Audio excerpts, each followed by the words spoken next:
عزیز دوستو، افضل but with facts میں ایک مرتبہ پھر خوش آمدید ساتھیوں۔ آج آئی ایس پی آر کے سربراہ لیفٹیننٹ جنرل احمد شریف نے 2024 کی آخری پریس کانفرنس کی ہے۔ اس دھواں پریس کانفرنس کے بعد کئی نئے سوالات نے جنم لیا ہے اور کئی چپتے ہوئے سوالات کے جواب بٹوین دا لائن دیے گئے اور کئی سوالات کے جواب اس طرح دیے گئے کہ شاید پاکستان کا کوئی سیاستدان بھی اس کلیئرٹی کے ساتھ وہ جوابات نہیں دے سکتا۔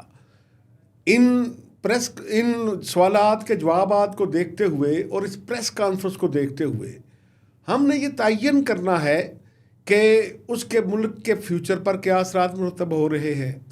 اور خاص طور پر پی ٹی آئی کے چیئرمین جو کہ گزشتہ 1.5 سال سے اڈیالہ جیل میں قید ہیں، ان کے فیوچر کے حوالے سے آج کی پریس کانفرنس بہت امپورٹنٹ ہے۔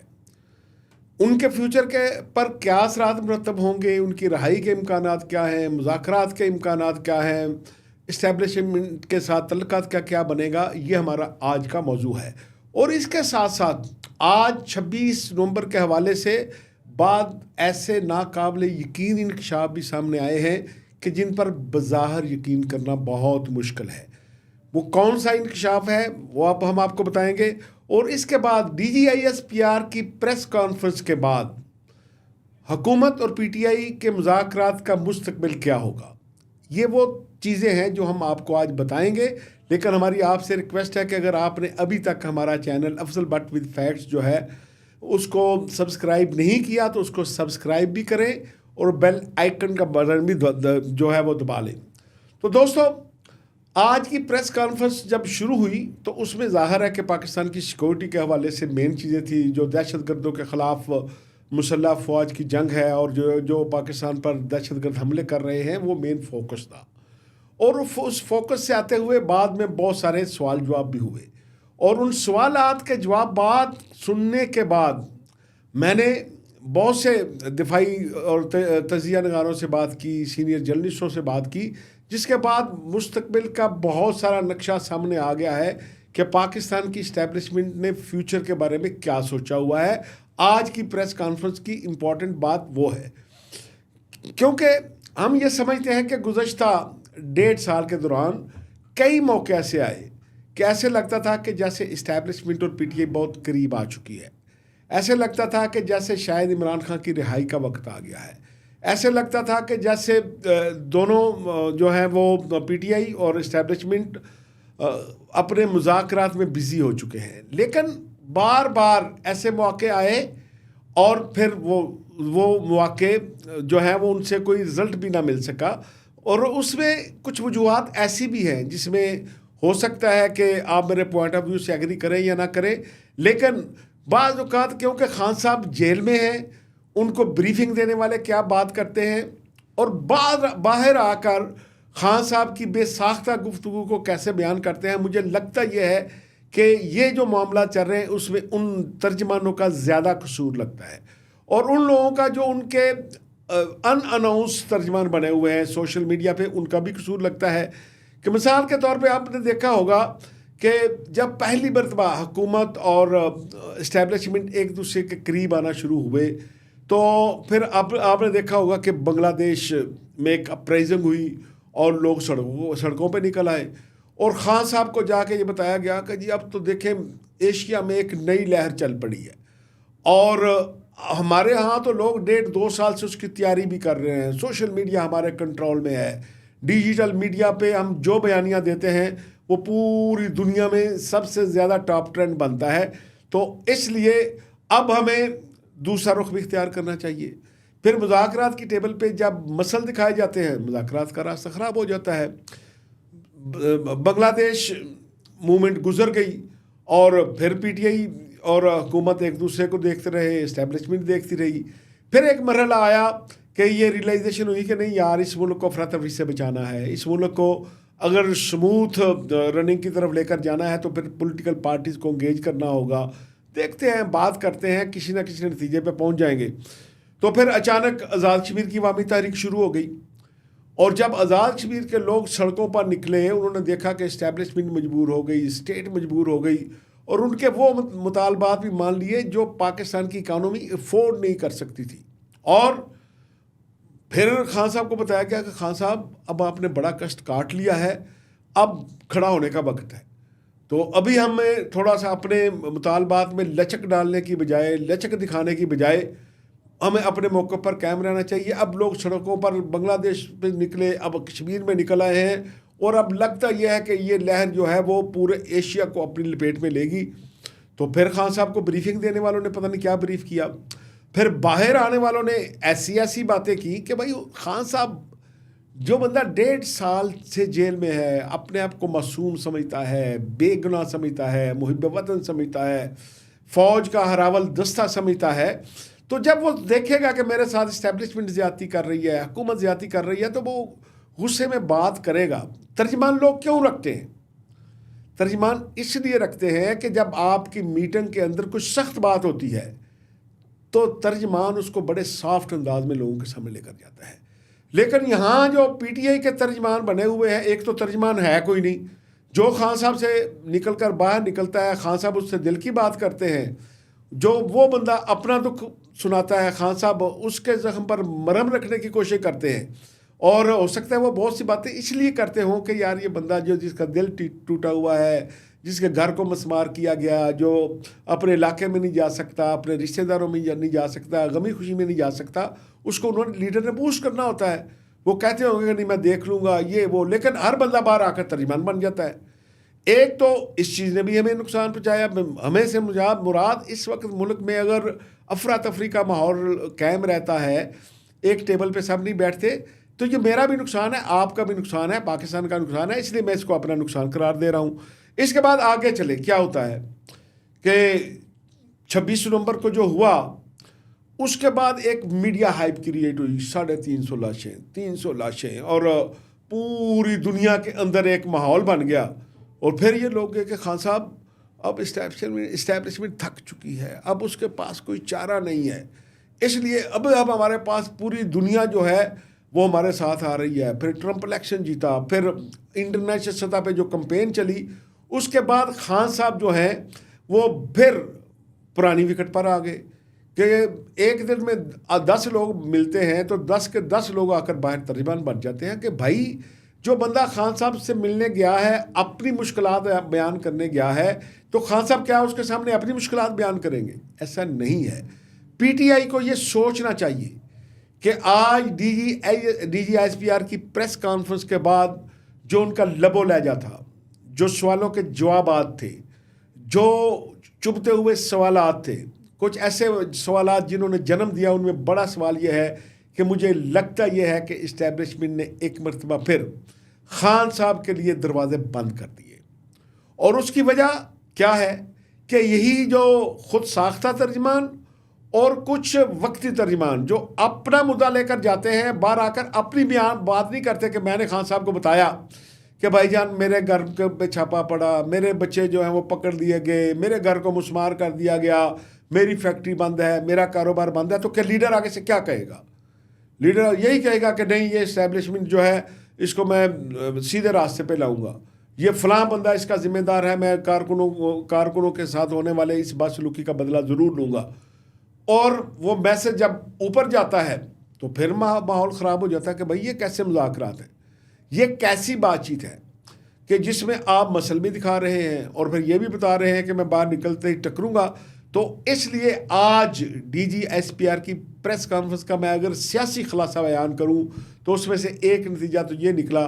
کہ خان صاحب کے حوالے سے جو ہمیں یہ امید پیدا ہوئی تھی کہ خان صاحب جلد رہا ہوں گے, ان کی رہائی کے لیے بات چیت بھی ہوگی, پھر اقدامات بھی ہوں گے, لیکن آج جو کچھ 9 مئی کے حوالے سے اور 26 نومبر کے حوالے سے جو لینگویج استعمال کی گئی, جو الفاظ دہرائے گئے, جو میسج دیا گیا, اس کے بعد لگتا یہ ہے کہ پھر حکومت اور اسٹیبلشمنٹ سیم پیج پر ہیں, جبکہ اسٹیبلشمنٹ اور خان صاحب واپس 9 مئی کے مقام پر آ کر کھڑے ہو گئے ہیں, جب یہ سمجھا جاتا تھا کہ خان صاحب نے بغاوت کی ہے, پی ٹی آئی ایک باغی جماعت ہے, اور اس لیے پی ٹی آئی کے جن لوگوں نے یہ کام کیا ہے ان کے خلاف بغاوت کے تحت جو ہے وہ مقدمات بھی ہوں گے اور انہیں سزائیں بھی دی جائیں گی اور سزائیں دے دی گئی. اس کے ساتھ ساتھ ہم آپ کو بتاتے چلیں کہ 26 نومبر کے حوالے سے بھی آج DGSPR لیفٹیننٹ جنرل احمد شریف صاحب نے ایک بڑا انکشاف کیا. جب ان سے سوال کیا گیا کہ کیجولٹیز کے بارے میں PTI کا پوائنٹ آف ویو اور ہے, حکومت کا پوائنٹ آف ویو اور ہے, آپ کی ریسرچ کیا کہتی ہے, آپ کی رپورٹ کیا کہتی ہے. تو اس حوالے سے پہلے تو انہوں نے یہی کہا کہ یہ لوگ جو بھی آئے تھے یہ شر پسند تھے, یہ پاکستان کو نقصان پہنچانا چاہتے تھے, یہ پاکستان کے خیر خواہ نہیں ہیں, یہ پولیٹیکل ورکر نہیں تھے, یہ دہشت گردی کرنے کے لیے آئے تھے. ایک تو اس طرح کے الفاظ استعمال ہوئے. پھر دوسرا انہوں نے جو کہا کہ وزارت داخلہ نے ایک کمپریہنسو رپورٹ جاری کی ہے جس میں انہوں نے ان کے اس دعوے کو آن کیا کہ وزارت داخلہ کہتی ہے کہ اس دن ڈی چوک میں جو لوگ پولیس اہلکار, جو رینجر اہلکار, جو FC اہلکار موجود تھے ان میں کسی کے پاس لوڈڈ اسلحہ موجود نہیں تھا. اس لیے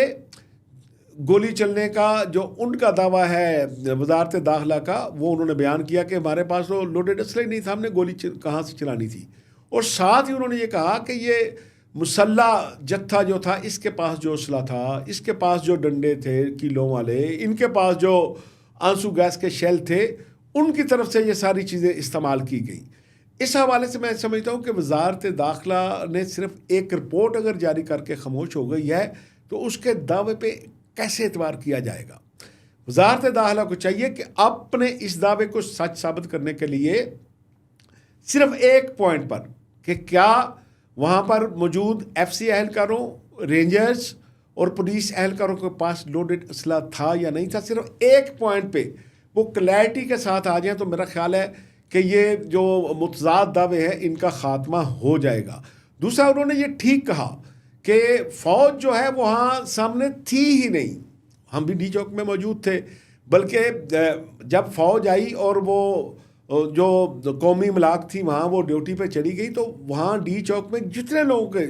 صبح آپ 10-11 بجے قریب کے بیپر دیکھیں گے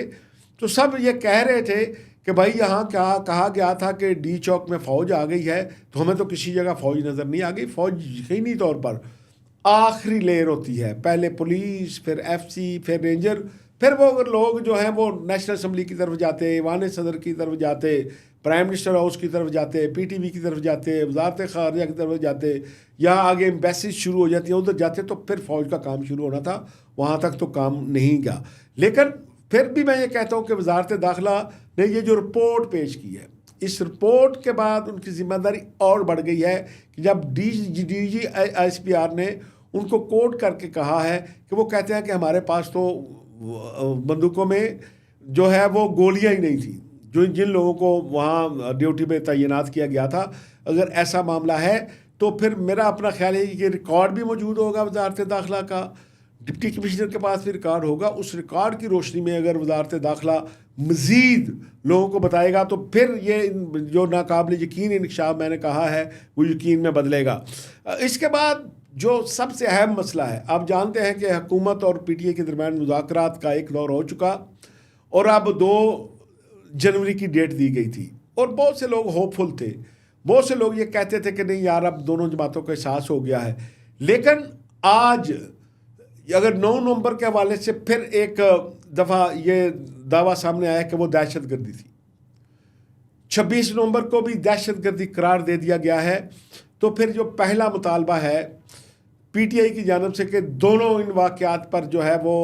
سپریم کورٹ کا جو ہے وہ کمیشن بنایا جائے, تو میرا نہیں خیال کہ اب اس کی کوئی گنجائش باقی رہ گئی ہے کہ اگر DGSPR اس کو ڈکلیئر کر چکے ہیں, وہ اپنی ایک پوزیشن لے چکے ہیں, تو اس حکومت میں تو مجھے کوئی اتنا دم خم نظر نہیں آتا کہ وہ اس دعوے کے باوجود اس طرف جائے کہ ہم جوڈیشل کمیشن بنا دیتے ہیں. لیکن اس کے ساتھ ہی ساتھ جو میں نے دوسری بات آپ سے کہی تھی کہ مزید جو اقدامات ہیں خان صاحب کی رہائی کے حوالے سے, ان کی بات چیت کے حوالے سے, کہ جب جنرل فیض حمید کے حوالے سے کویشچن کیا گیا 9 مئی کے حوالے سے, تو ان کا جواب اتنا ہی سخت تھا جتنا دیگر معاملات میں تھا. تو مجھے لگتا یہ ہے کہ یہ دونوں جو ہیں 9 مئی کے حوالے سے جنرل فیض حمید صاحب کی انویسٹیگیشن جاری ہے. انہوں نے کہا کہ وقت کے ساتھ ساتھ ہم آپ کو بتائیں گے، لیکن ابھی تک انہیں 9 مئی سے کلیئر نہیں کیا گیا. یہ بات میں آپ کو بتانا چاہتا تھا. لیکن جو مذاکرات کے مستقبل کے حوالے سے میں نے بات کی ہے، جو تھوڑا بہت سی بی ایم دیے گئے تھے گورنمنٹ کی جانب سے، وہ ایک یہ تھا کہ آپ جانتے ہیں کہ گزشتہ 2-3 اسمبلیوں میں یہ پریکٹس ہے کہ اپوزیشن لیڈر جو ہیں ان کا تعلق جو ہے وہ اپوزیشن لیڈر جو ہے جو بھی ہوتا ہے وہ پبلک اکاؤنٹ کمیٹی کا چیئرمین بھی ہوتا ہے. لیکن ابھی تک پبلک اکاؤنٹ کمیٹی کے چیئرمین کا تقرر نہیں ہو سکا. اور گزشتہ مذاکرات کے بعد اسپیکر جہاز صاحب کی جانب سے یہ کہا گیا تھا کہ پی ایس سی کا اجلاس بلایا جا رہا ہے، جس کے لیے ہم کوشش کریں گے کہ عبوری چیئرمین کا جو ہے وہ تقرر کر دیا جائے. اور ہمیں لگتا یہ تھا کہ کانفیڈنس بلڈنگ میئر کے طور پر یہ عہدہ جو ہے پبلک اکاؤنٹس کمیٹی کے چیئرمین کا یہ پی ٹی آئی کو دے دیا جائے گا. لیکن آج جو حکومتی بینچ ہے، ان کے جو چیف وپ ہے طارق فضل چوئی صاحب، ان کا ایک لیٹر سامنے آیا. اس لیٹر کا خد و خال یہ ہے کہ انہوں نے لیٹر لکھا ہے کہ یہ میں تیسرا لیٹر لکھ رہا ہوں پی ٹی آئی کی قیادت کو. پہلے 2 لیٹر کا آپ نے جواب نہیں دیا. پبلک اکاؤنٹس کمیٹی کے حوالے سے ہم نے آپ سے 4 نام مانگے تھے. ان چاروں پھر ہم فیصلہ کرے گی حکومت یا اسپیکر کہ کس کو چیئرمین مقرر کرنا ہے. آپ نے پینل آف چیئرمین ابھی تک نہیں بھیجا. اب انہوں نے کہا کہ 10 ماہ گزر چکے ہیں، آپ نے نام نہیں بھیجے 4. اب 7 دن کی انہوں نے ڈیڈ لائن دے دی ہے اور کہا ہے کہ اگر اس وقت تک آپ نے نام نہ بھیجے تو پھر ہم اپنی مرضی سے کسی چیئرمین کا تقرر کر لیں گے. یہ بات جو ہے وہ مجھے D G S P R کی پریس کانفرنس کے ساتھ جو میں نے اپنا تجزیہ کیا کہ لگتا یہ ہے کہ ان اب مذاکرات کا مستقبل جو ہے وہ مخدوش ہو گیا ہے کہ نہ اگر کوئی سی بی ایم ہونے ہیں حکومت کی طرف سے، اگر کوئی سی بی ایم نہیں ہونے، اگر حکومت کی طرف سے جوڈیشل کمیشن نہیں بننا، تو یہ تو میجر مطالبات ہیں پی ٹی آئی کی جانب سے. اور پھر مجھے لگتا یہ ہے کہ آج کی پریس کانفرنس کے بعد حکومت یہ کام کرنے کی جانب قطعاً قدم نہیں بڑھائے گی. دوستو، D G S P R کی اس دھواں دار پریس کانفرنس کے حوالے سے ہم نے اپنا تجزیہ آپ کے سامنے پیش کیا. ہمیں آپ کے فیڈ بیک کا بھی انتظار رہے گا. ہمارے پروگرام کا وقت ختم ہو جاتا ہے. ہمیں اجازت دیں. اللہ حافظ.